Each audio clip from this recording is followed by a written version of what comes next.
Naitwa Dr. Manuel. Leo tuzungumzie kuhusiana na ovarian cyst. Ovarian cyst ni vimbe za maji ambazo zinapatikana katika mayai aidha kushoto au ya kulia.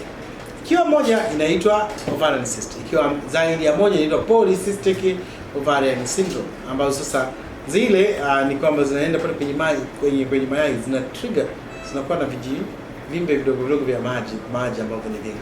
So vimekuwa na changamoto kubwa, mojawapo ikiwa ni kutrigger zile hormones za kike zinakuwa abnormal.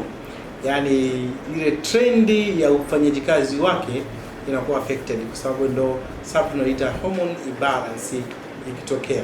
So tuna mambo mengi hapo nyuma yake, lakini sasa kwa nini tunakuja kwenye public ni kwamba zimesababisha watu wengi kutopata uzazi. Sasa once ikigusa kitu kinachoitwa uzazi, this is the public issue. Kwa hiyo tunakuja kuiaddress na tunatumia dawa ambazo hazina chemical kabisa, ambazo zimetengenezwa kwa mboga na matunda, kuitibu na inaisha kabisa. Hakuna haja ya kuingia kwenye operations tuko na sababu na heri kuna namna ya kuzimaliza kwa kutumia njia nyepesi kabisa. Naitwa Dr. Manuel, nikukaribisha, nitaweka namba zangu hapo chini kwa ajili ya mawasiliano na niwatakie wakati mzuri. Thank you so much guys. Bye.